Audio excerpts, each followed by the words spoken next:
sibre wo honom na opanyina oya nkitawuji bofo wo abankasim yewura kasebo yadze bro na oya Dwenti College the pace is setters walichema admission lokodo a waliji oya mofromba wode wona afantiti ma za opera otro wase za opera otro no deck no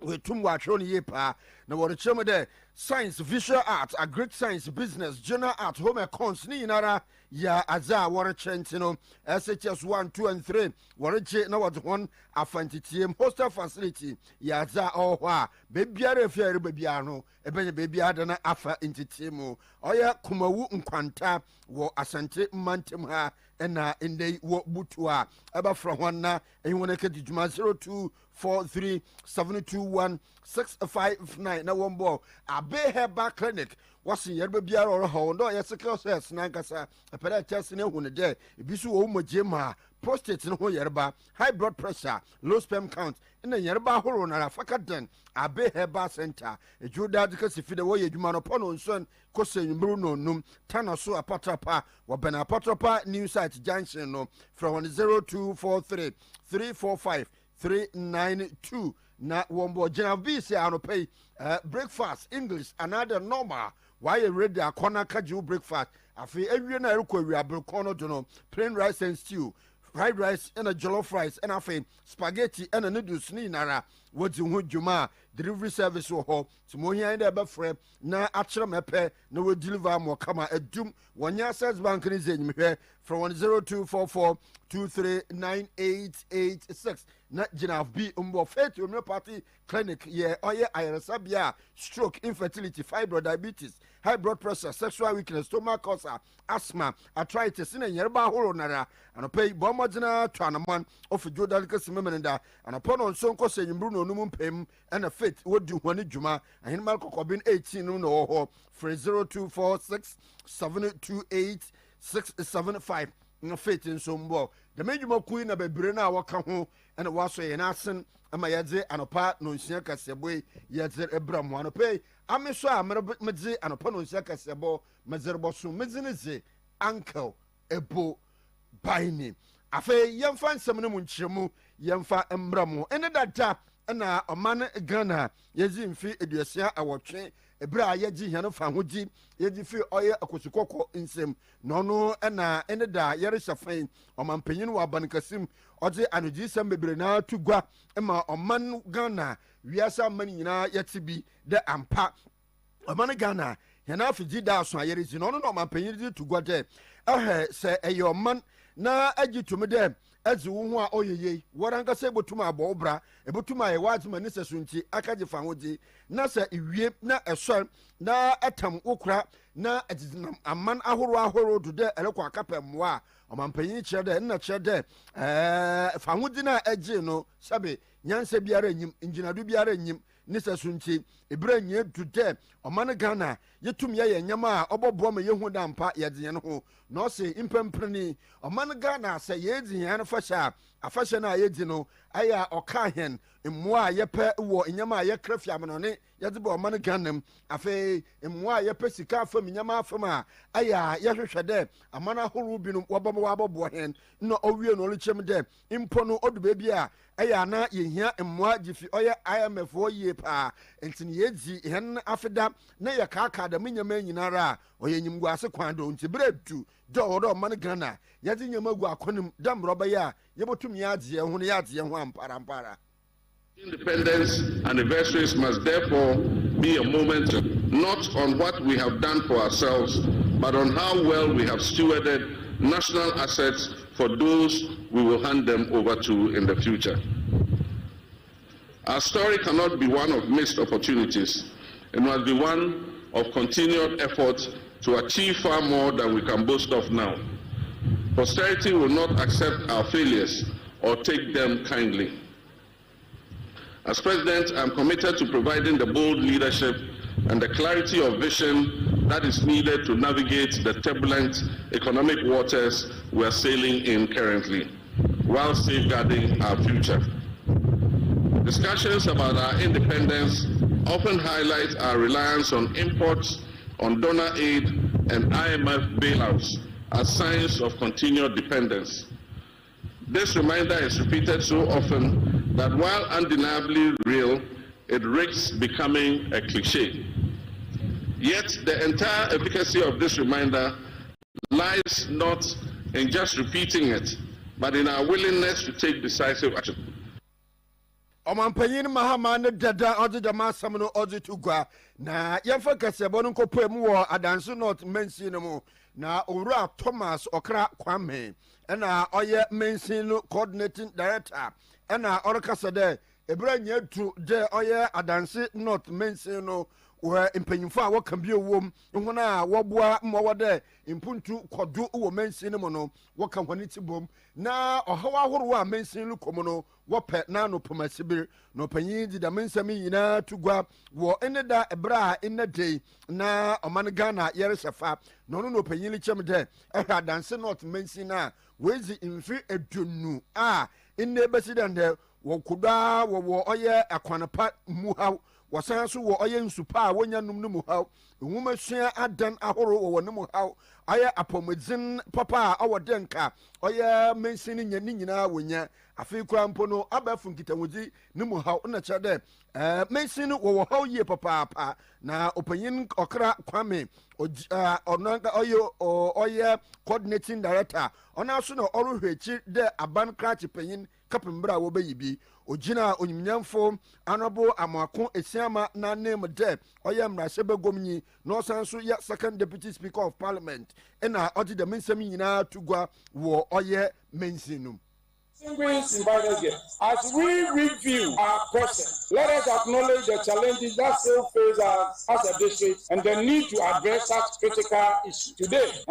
youth unemployment, drugs and substance abuse, indiscipline in our school, poor parental care and control, insecurity, poverty, inequality, and limited access to basic needs such as quality and accessible water and quality health care services are some of the most challenging issues we have in our district. Nana Adaroma mentioned that in our district we have a challenge such as environmental degradation, poor sanitation practices, and inadequate quality, free, accessible, and universal basic education for our children.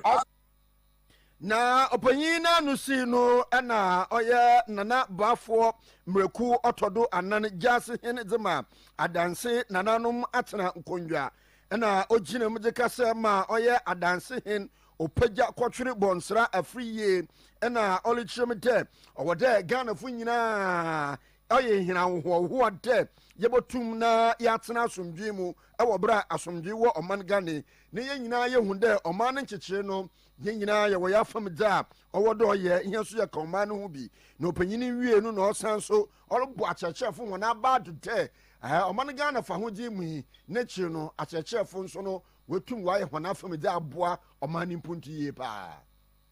dedi kan afibia no eye Ghana ye fa ho di da no ye di na ene de migiri se eye stronko de nti a eye stronko America ne se botaya eda so se ye se ye mu nkompon ko ye chi na de ankoyie no ye nhwe ne entutu ne ye ti ye giri se botaya we beboa ama enema atoto yie de to so biem e manage pa se memiti ye me Ghana ni e manage pa because obi kasa ne se de no kan so hwe amama bi so a omonya fa ho de ne nso fa ho de ni ho sa tokwa ne niema bebre ekoso mama so a yehwe Ghana ha dia ye de yatika bi ma menka bi amamu ase se to aba saban we na benya aban we ko na ban foforo aba aban we ko na ban foforo aba omani mpuntuo na yehia enti indei nana bafo mreku no so no nsama odutugo wa bra oye adanse not mensin no ne dada oman Ghana hena finhia wo so wo hye wona afomedi ewo mensin ne mu na yazemoloko oye abankasim owura Felix Ofosu Kwache ena oye inkitawudi bofote ne wo abankasim na otakoto mrashe begomfu wona enyim de omampanyin mahama enne ihona wapa wonde womba ye adwuma ewo ne atenekase mecha presidential staff no wono dudu kura ndu eduesa wondru oye 60 no na opanyin chem de dembro omampanyin wa hyebote obafa asoafa wono dudu ondu oye eduasa no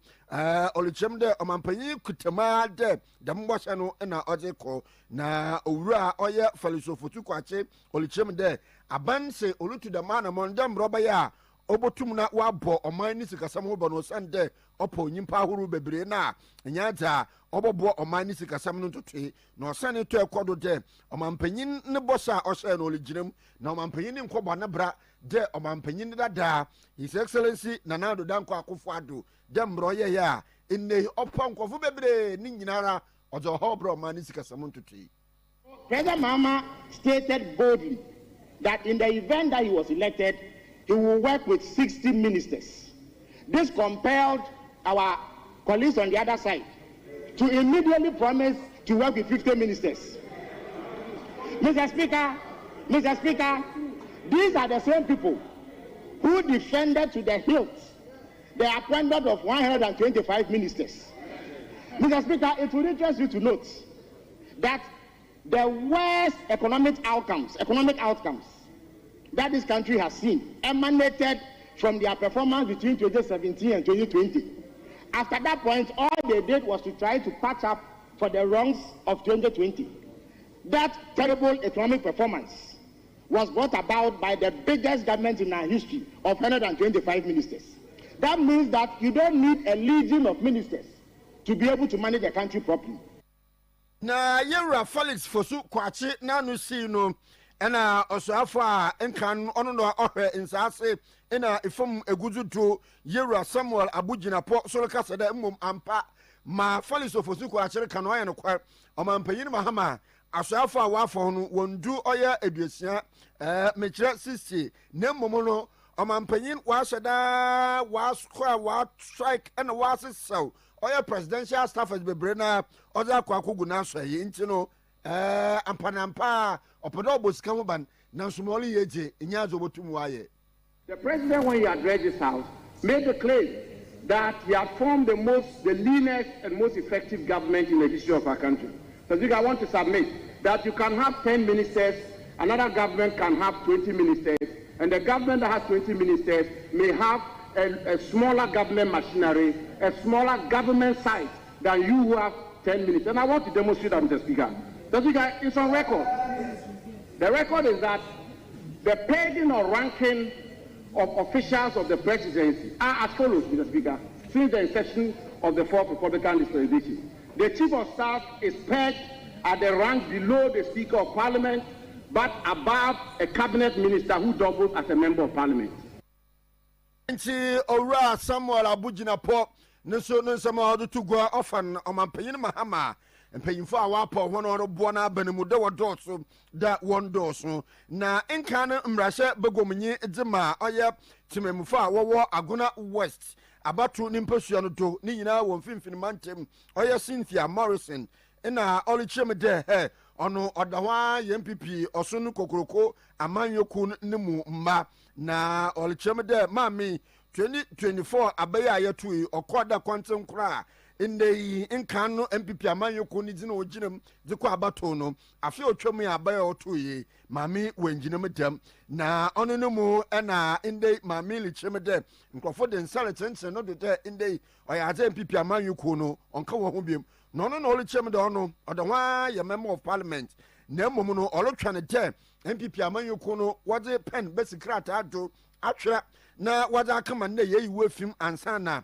ya chase na chefu bakaya oyaza mami Cynthia Male Morrison oyaza oka nyimpa oya oha ahe bien eduason akono 279 members walichem de MPP amanyoku no yen sentrofo je wodi tu gwade oyaza we wona fi oya amanyoku sane de waya atibi imotia party nambra no na mami lichem de kire wotwro kate wode brana ansana waja tum do nkan pipi wo biem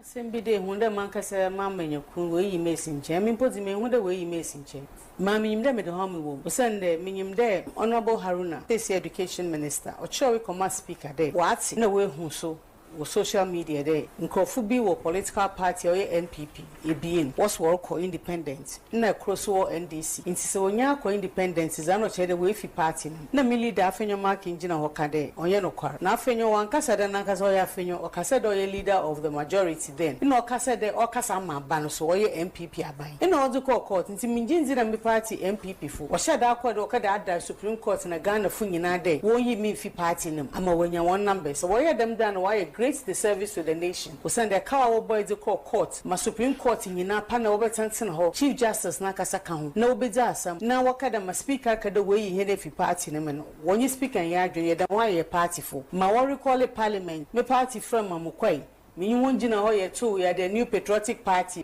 nyom media nyina capture na ye to abewia wo so we yi mefi me mitimo kira wo bra me letter bi an bra me letter nti party ni zime dem ho amewom Cynthia Mamle Morrison kira wo bra me letter minya letter memfim na indei ewuram wo oye obum domia bra wo oye nga south mention mu NDC amanyuku ne mu mabi waka won ho abom de wo concern NDC Council of Elders and former constituency executives zema obum domia bra wo Gan West mention mu ena waka ho abom de wo ku na wode oye hon adesraze luto ho na wo ka bia owom wa manyuku ne mu de se ebroso na omampanyin mahama orepon krofom wa ba ya ban krachi mpanyimfa onfana yinkire obum domia bra abato ne mpasua no to na wolechirem de mensi ni mu a obum nkote nye biaye omampanyini orebobo edzina wonya ho so hone echafa entino se oka aban krachi panyini nyida wasra pa de mpembebre nara wotwa obum domia brafuja ntomanpanyin onyi oya abankrachi panyini mfamfiwe na wolechirem de owura Samuel awuku ono na obotum waboa ima inde abankrachi panyini wode shanensa obobo madwumaja worigino wetum wakodu iye pa na Samuel awuku ne ye chairman odimakui na wolechirem de omampanyin fa Daniel Nisaki ono no obotum waboa emadwumagino wakodu ohoza amwan Beatrice Asantua Jekum, it doesn't have a personal connection to Domiabra Obom constituency, which raises questions about her ability to understand and effectively represent the constituency's needs. In the history of inadequate representation, the constituency has a history of inadequate representation with no Article 71 government appointment from the NDC since 1992, and all MPs from 1992 to 2024 now not being from the constituency. This fuels concerns about Beatrice Asantua Ejekun's suitability for the MCE position. Now, principles of fairness and representation, as former executive and council of elders of the party, we aim to uphold the principles of trainees representation, accountability in the selection process. Into panyini wie no na enka no abanodifu bia wa ye adwuma ma party no wo constituency no so wode hona ne di samutugwa agija ebie wo ba kpa fa ya ke consider Nisaki ake wo municipal chief executive bona feni lehu enye ewa party enu tumo ye jeme kedi eke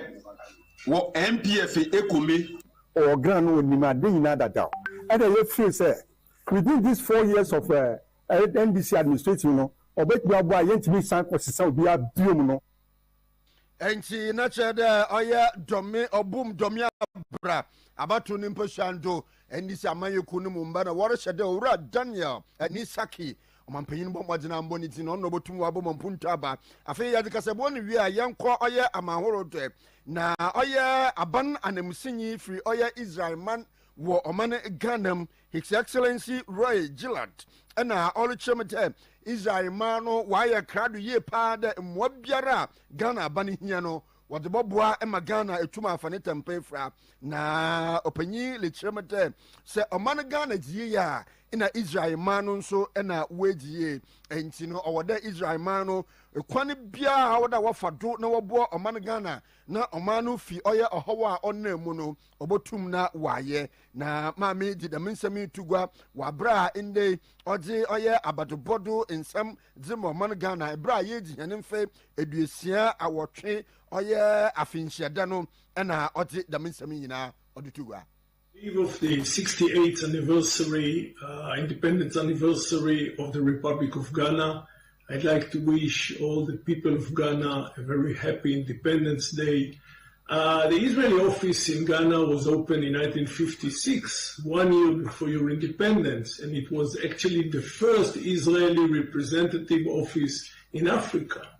After a year, it became an embassy once you achieved your independence. And since then, this office, this embassy is working day in and day out to cement and improve the bilateral relationship between Ghana and Israel in so many fields, in agriculture, business, cyber, high-tech, counterterrorism, and in so many other areas. Israel is committed to the success of Ghana, just as Ghana is committed to the success of Israel. And you know, Israel, name Sinyi,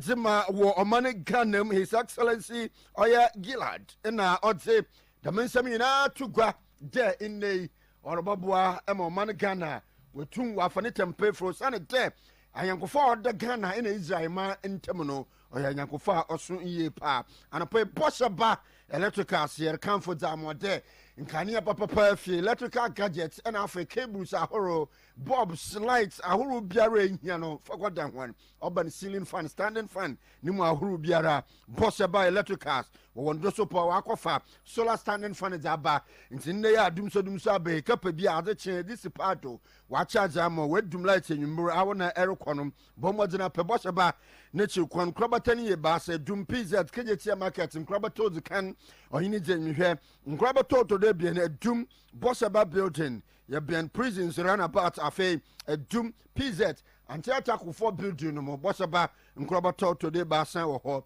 Yatua or Abefuntin Tenfrenodo or a TikTok and Instagram to mobile behind there about Boshaba.electricals.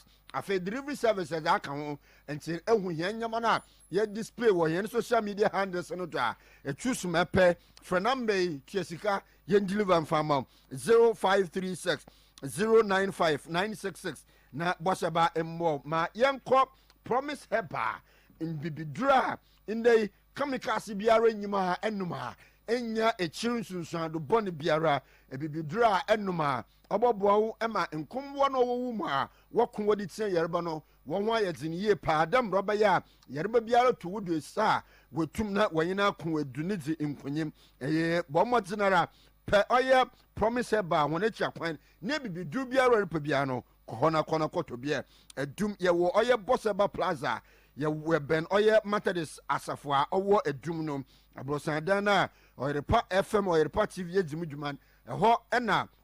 promise heba wo from 053 554 568 4681 0535 544681 na boss promise heba wo fa woni du no bi imfa emmo sofo re ko heba center the ekrase doctor sofo re ko sebre pressure high blood pressure or how sciatica diabetes hepatitis B low sperm count menstrual pains ulcer sexual weakness waist pains gonorrhea candidiasis ayakase imawa broto bomodnara aton dubon numumun tenten aton sanum tenten cigarette num na wi num ni nyinara atom tentena bomodnara ekwase doctor sofre akoba mu adur eyini nyina fi wazamo ofijudal ko semem nde no ye adwuma anopa no nhyaka pemimru no num eno otene fom kumase braman wo beno ye pentecost asafo no for ekwase doctor owo 0248 672 271 ne ekwase doctor mbo yadikasebo no esi yenda esemufu penyin ase ora Emmanuel Odro Korea yadana ase aboafo no doso Jimmy Cliff enafe ora Richmond Frimpong ana ora Ajimanudua wonyina so obo woni nsum ho ora Jimmy Cliff na no pempia oye mfiri no dumam the producer ama magye kasɛbue yɛdze brɔ yɛda server room fo no nso ase da wɔma yɛyɛ live on Facebook afei ame so a ndɛ yi magye kasɛbue brɔ mu anɔpa yi mezinese Uncle Ebo Biney yɛsɔ adwo ama